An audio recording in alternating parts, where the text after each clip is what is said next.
Simple means कि मतलब कि क्वेश्चन जो बोल रहा है वो बड़ी क्लियर से लिख रखा है हर एक पॉइंट को। बाकी जब आप कॉन्सेप्ट यूज करोगे तो सिंपल ही लगेगा, आपको मुश्किल नहीं लगेगा, क्योंकि हर चीज़ को बारीकी से उन्होंने क्वेश्चन में लिख ही रखा है ताकि आपको समझ में आ जाए। थोड़ा लैंग्वेज का प्रॉब्लम रहता है, जैसे कंपटीशन में होता है कि लैंग्वेज को कुछ इस तरीके से लिखा जाता है ताकि हमको पता ही नहीं चल पाता है कि क्वेश्चन में बोल क्या रहा है, तो वहाँ पे क्वेश्चन बनाने में थोड़ा सा दिक्कत होता है। लेकिन यहाँ पे जब लैंग्वेज सिंपल लिखा रहता है हर चीज़ें, तो वो क्वेश्चन हमको कंसेप्चुअली, अगर कंसेप्ट क्लियर है, फॉर्मूला क्लियर है, तो हम आसानी से उसको ब्रेक कर सकते हैं। देखिए, एक मेटालिक राइट सर्कुलर कोन है जिसकी 20 सेंटीमीटर क्या है, हाइट है, ठीक है, हाइट है, and the whose vertices angle is 60 degree, ठीक है, is cut into the two parts of the middle of its height by a plane. ठीक है, अब चलो क्वेश्चन, मैं तो रीडिंग दे रहा हूँ, क्वेश्चन पहले समझा दे रहा हूँ। बोला एक मेटालिक राइट सर्कुलर कोन है, ठीक है, जो मेटल का बना हुआ है, एक राइट सर्कुलर कोन है। इस तरह से कोन बना लेंगे, जो मेटल से बना हुआ है इसलिए मेटालिक लिखा हुआ है, ठीक है, क्योंकि मेटल से बना हुआ है इसलिए मेटालिक लिखा हुआ है, मेटालिक कोन हो गया, ठीक है जी। चलिए, अब क्या बोल रहा है, इसकी हाइट कितना दे रखा है, 20 सेंटीमीटर, ठीक। तो इसकी हाइट कितना दे रखा है, मैं यहाँ लिख देता हूँ, कोई दिक्कत नहीं, इसकी हाइट है 20 सेंटीमीटर। चलिए, अब क्या बोल रखा है कि 60 डिग्री, 60 डिग्री क्या दे रखा है, उसका वर्टिकल एंगल दे रखा है, यहाँ पे लिख रखा है वर्टिकल एंगल इज 60 डिग्री। तो वर्टिकल एंगल क्या हो गया, ये वाला जो एंगल है वो कितना दे रखा है, 60 डिग्री दे रखा है, ठीक। चलिए, अब आगे पढ़िए, कट इंटू टू पार्ट्स, ठीक है, इसको दो पार्ट में डिवाइड कर दिया।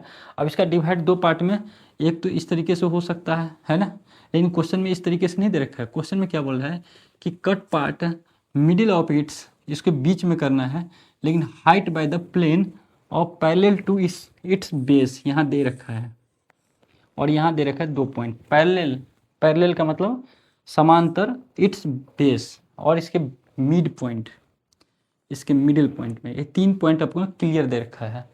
पहले तो बेस के पैरेलल होना चाहिए और बीच में होना चाहिए, ठीक है। तो ये कोन का बेस हो गया, इसके पैरेलल ऊपर जाएगा इस तरीके से पैरेलल, ठीक है, और इनके मिड सेंट, यहाँ पे मान लो मिड बीच में, इसको इस तरीके से कट कर दिया, ठीक है। और कट करने के बाद इफ द फ्रस्टम, अब जो ये बना, ये क्या बना, फ्रस्टम बन गया, है ना, ये अपने पास जो आया ये फ्रस्टम आ गया।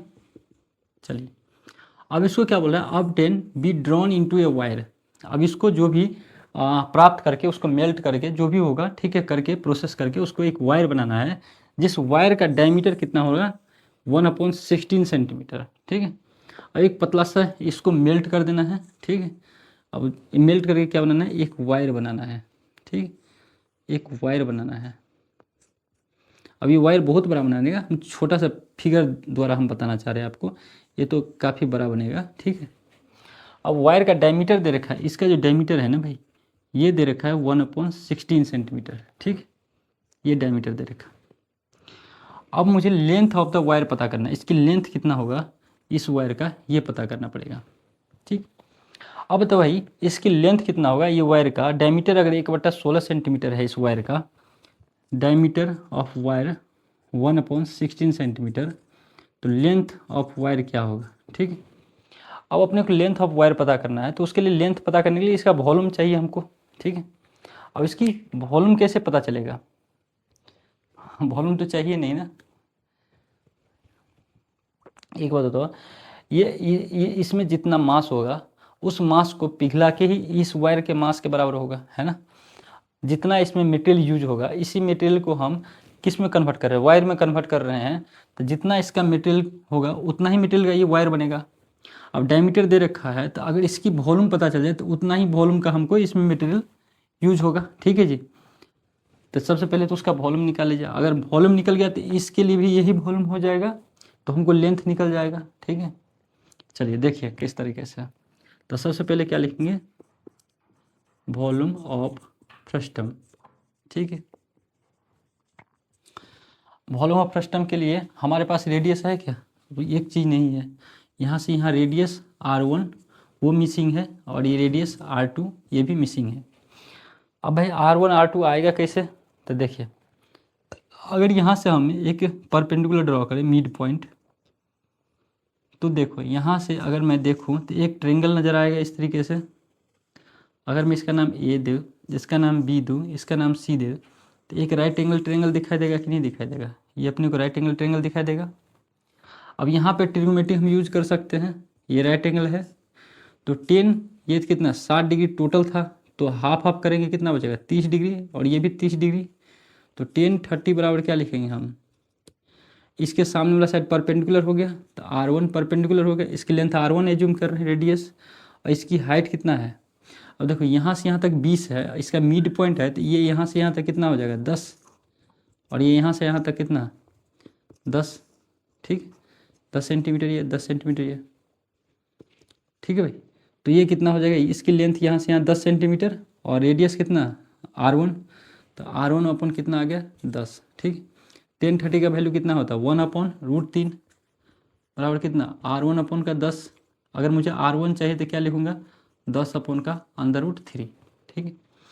इसी तरह से देखोगे तो जब इसको बड़ा एक ट्रेंगल यहाँ पे ड्रॉ करके दिखाऊँ, ये एक बड़ी ट्रेंगल, इसका नाम अगर मैं ले लूँ, इस ये जो भी सोल्व किया हूँ ट्रेंगल ABC का, अगर नाम इसका D रख दूँ, इसका नाम E रख दूँ, तो ट्रेंगल ADE, ठीक।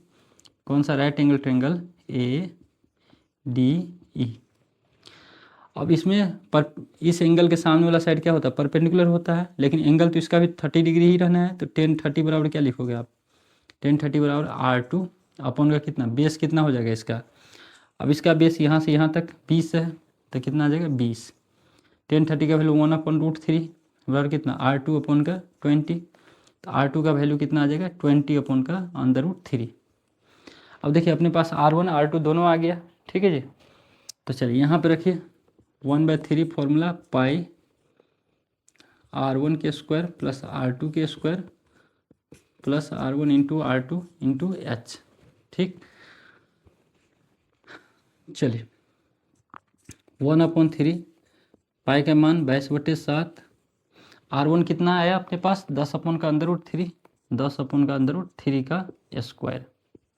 R2 कितना आया 20 अपन का √3 इसका square, plus R1 into R2 10 अपन का √3 इंटू 20 अपन का √3 इंटू हाइट कितना आया है, टोटल हाइट कितना है 20 ही, इसका टोटल हाइट 20 है, लेकिन हम फर्स्ट टर्म का निकाल रहे हैं तो इसका हाइट कितना हो जाएगा 10 ही ना, यहाँ से यहाँ तक कितना 10 ही सेंटीमीटर ना होगा भाई, तो इसकी हाइट कितना हो जाएगा 10, ठीक। चलिए अब देखिए 22 अपन कितना हो जाएगा, ये 7 3 21, 10 का स्क्वायर कितना 100, √3 का स्क्वायर 3, चलिए प्लस का 20 का स्क्वायर कितना 400, 3 का 3, √3 का स्क्वायर 3 हो जाएगा, प्लस 20 धन कितना हो गया 200, और √3 का √3 से मल्टीप्लाइड करेंगे तो 3 इंटू कितना हो गया 10। चलिए इसको करेंगे तो 22 अपन का कितना 21, 400 1 500 5 2 700, क्योंकि तीनों का सेम ही है तो एलसीएम 3 ही आना है, 700 अपन 3 इंटू कितना हो गया 10। और देखो डायरेक्ट भी कर सकते हो, 7 1 जा 7 7 3 जा, ठीक है। इसको करोगे 22, ये आ जाएगा 22, 2 0 इसका 1 0 इसका, तो 22,000 अपन 3 3 जा 9, ठीक। अब इसको सोल्व कीजिएगा कितना आ जाएगा, अभी इसको इतना ही रहने दो आप, सेंटीमीटर में तो सेंटीमीटर क्यूब रहने दो, ठीक। अब इसको जब मेल्ट करेंगे हम, ठीक है, तो इसी वॉल्यूम को, ये जितना वॉल्यूम होगा उसी वॉल्यूम को हम, उसी वॉल्यूम के बराबर क्या होगा हमारा जो वायर बनेगा उसका वॉल्यूम आएगा, क्योंकि यही जो मटेरियल है इसी को मेल्ट करके हम वायर बना रहे हैं, ठीक है जी। तो जितना मटेरियल इसमें यूज होगा उतना ही मटेरियल का वायर हमको बन के तैयार होगा, तो जितना वॉल्यूम इसका रहेगा फ्रस्टम का उतना ही वॉल्यूम किसका रहना है उस वायर का रहना है, तो दोनों के लिए वॉल्यूम क्या हो जाएगा सेम ही हो जाएगा। तो वॉल्यूम ऑफ वायर क्या लिखेंगे, वॉल्यूम ऑफ वायर बराबर फॉर्मूला क्या होगा वॉल्यूम ऑफ वायर का। देखो वायर जो बनेगा, मान लो ये वायर बना रहे हैं हम, इसको इस तरीके से एक वायर बनाए पतला सा, ठीक, ये वायर बना, इसकी डायमीटर कितना रह गया 1/16 सेंटीमीटर डायमीटर है, ठीक है। अब ये तो भरा होगा ना भाई, ये तो पूरा फुल होगा मटेरियल से, खाली तो होगा नहीं, लेकिन इसका एरिया ऑफ क्रॉस सेक्शन तो होगा। मान लो इस एरिया हो, चाहे एरिया ऑफ क्रॉस सेक्शन कहीं तो होगा, ठीक है, समझ रहे हैं ना आप।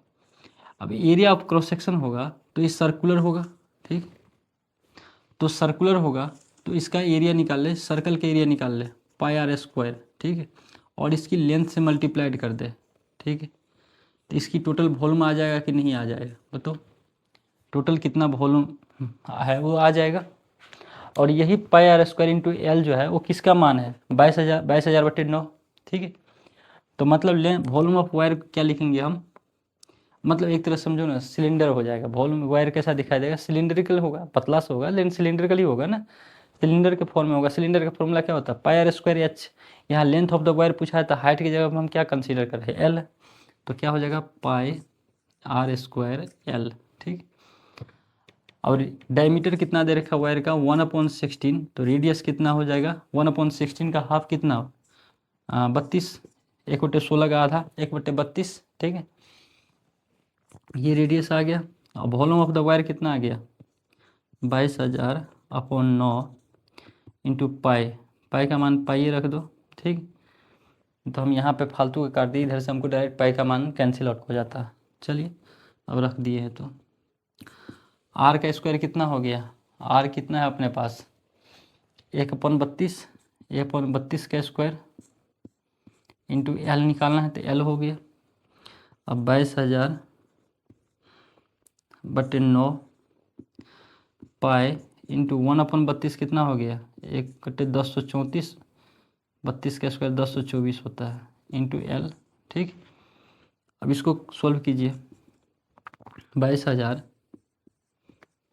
ठीक है, ये नीचे वाला कहाँ जाएगा, ऊपर में आ जाएगा, कितना 1024 अपॉन का नीचे में था, नीचे में ही ये पाई ऊपर में था तो इसके नीचे आ जाएगा 9 इंटू पाई, पाई का मान रखोगे कितना होगा 22 और 7 ऊपर चला जाएगा, ठीक है, 22 से 22 1 कैंसिल आउट, 9 से कटेगा 9, 1 1 पे 2, 9 1 9, 3 पे नहीं कटेगा, 3 से कट कर दो, 3 से शायद कट जाए, 3 से भी नहीं कटेगा, ये ऐसे रहने दो,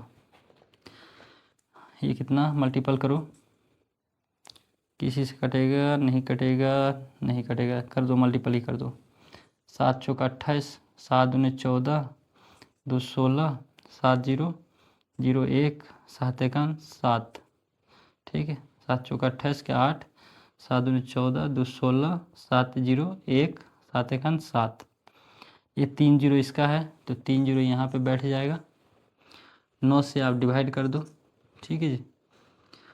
तो 9 से डिवाइड करने के बाद कितना आएगा, अब कर दो, जो डेसिमल में आएगा वही आंसर हो जाएगा, 9 8 72 तो लगेगा नहीं, 9 7 63 लग जाए, 7 1 8 पर 6 आ गया, 8 पर 6 9 7 72 99 81 लग जाएगा, 81 5 पर 8 54 लग जाएगा, 4 पर 0 36 लग जाएगा, ठीक है, 4 पर 0 36 लग जाएगा, 4 पर 0 36 लग जाएगा, 0.44 चलते रहेगा, ठीक है।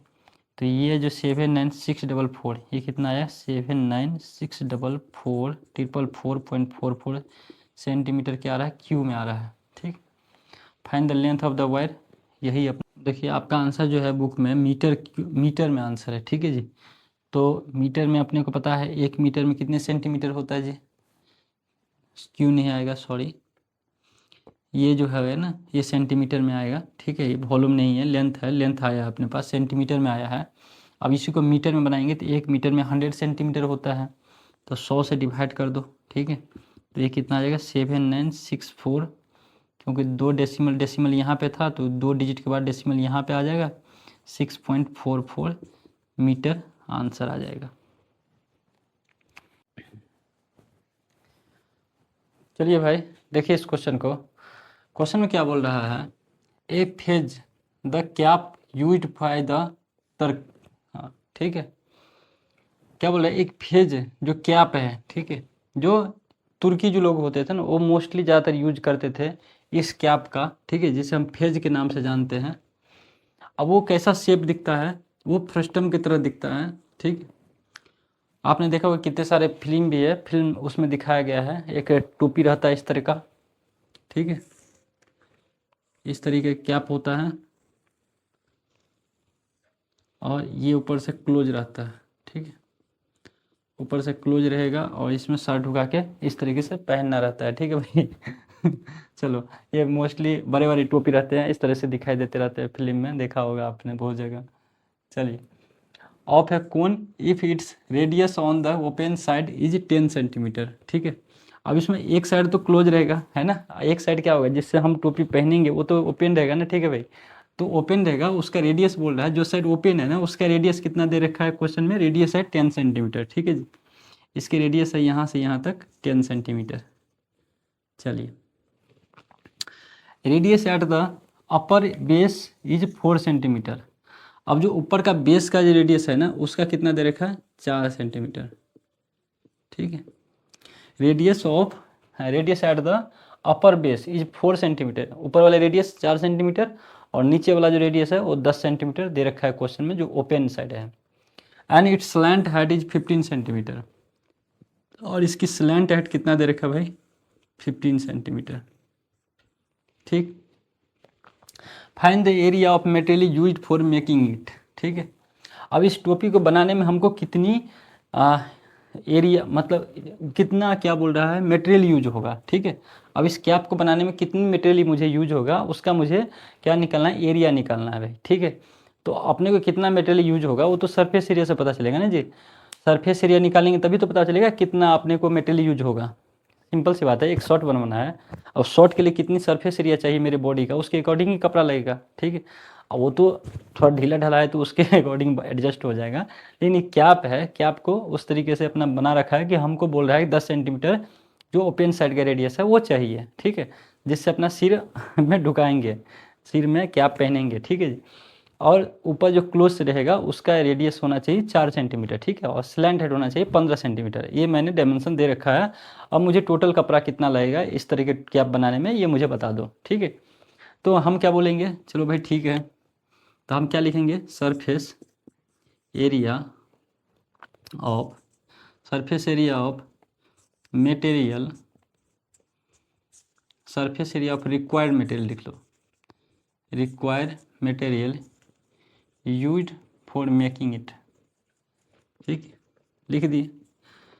इसको बनाने के लिए जितनी सरफेस एरिया चाहिए उसको ये कितना लगेगा तो वो डिपेंड करेगा कि ये कर्व सरफेस एरिया पहले कितना है।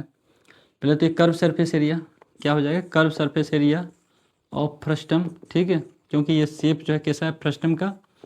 ऊपर से पेंदी को हमको क्लोज करना है तो एक सर्कुलर मुझे एक सर्कल के, अगर इसको देखोगे तो कुछ इस तरीके से उसके ऊपर में ढक्कन लगेगा है ना, उसके ऊपर को कवर करने के लिए इस तरीके से सर्कुलर एक क्या लगेगा, कपड़े का पेंदी लगेगा, ये बोल लो प्लेट लगेगा ऊपर से कपड़े का, या जो भी मटेरियल का बनाएंगे उस मटेरियल का प्लेट लगेगा, ठीक है, उसको ढकने के लिए। तो ये जैसा वो कैसा दिखाई देगा, सर्कल दिखाई देगा। तो क्या लिखेंगे हम, एरिया ऑफ अ सर्कल, ठीक। नीचे तो ओपन रहेगा तो उसका हमको कुछ करना नहीं है। अब कर्व सरफेस ऑफ फ्रस्टम कितना होता है फॉर्मूला, पाई r1 + r2 × L, ठीक है। और एरिया ऑफ सर्कल कौन सा सर्कल हो जाएगा, ऊपर वाले का, ठीक है। मैंने लिख भी रखा है इस तरह से, डायग्राम भी यहाँ पे बना दिया हूँ, ठीक है, ताकि आपको दिखने में समझने में क्लियर रहे। तो क्या हो जाएगा, पाई, इसको ऊपर वाले को r1 लिया हो तो r1 का स्क्वायर, ठीक है। अब ये क्या हो गया r1 और ये हो गया अपना r2, ठीक है। चलिए, अब इसको कैलकुलेशन सॉल्व कीजिए तो क्या होगा, पाई r1 की जगह कितना लग हो जाएगा 4, r2 की जगह 10 × L की जगह 15। एक काम कर लो ना, दोनों जगह पाई है ना तो पाई कॉमन ही ले लो दोनों जगह, क्योंकि यहाँ भी पाई है यहाँ भी पाई है तो कॉमन ले लो। क्या बचेगा r1 + r2, तो r1 कितना 4 प्लस कितना 10 × L कितना हो गया 15, प्लस r1 के स्क्वायर कितना 4 का स्क्वायर, ठीक है जी। ये पाई का पाई रह गया, 10 और 4 14, 15 को 14 से करोगे तो कितना आ जाएगा 150 + 60 कितना आ जाएगा 210, ठीक। तो ये आ जाएगा अपना 210। चलिए, अब ये कितना 16, तो पाई 210 16 कितना आ जाएगा 226, ठीक है जी। पाई का वैल्यू रख दो कितना आता है 22/7। अब इसको जब सोल्व करोगे ना तुम, इसको सोल्व करोगे तो करके देख लो, अगर नहीं आ रहा है तो देख लो 226 इंटू 22 कितना, 12, 4, 1, 5, 4, ठीक है, 6 दूना 12, 5, 4, ये आ जाएगा 2, 5 2 7, 5 4 9, 4, 4972 आ गया, अपॉन का कितना 7। इसका आंसर ये भी नहीं दिया रहेगा आपके बुक में, आंसर क्या होगा 7 सब डिवाइड करो, 49, ये 1, ये 0, 2 रिमाइंडर बचा कितना 2/7 सेंटीमीटर में, तो सेंटीमीटर स्क्वायर आंसर, ठीक है, आपके बुक में ये आंसर होगा, ठीक है जी। तो देखिए किस तरीके से अपने को इतना मीटर से इतना सेंटीमीटर स्क्वायर कपड़े की, सॉरी कपड़े मुझे बोला जाता है, जो भी मटेरियल बनाना होगा उस मटेरियल की रिक्वायर्ड होगा अपने को, ठीक है, एक फेज बनाने के लिए जो अपना फ्रस्टम के शेप में होगा और ऊपर जो होगा टॉप साइड वो क्लोज होगा, ठीक है। चलिए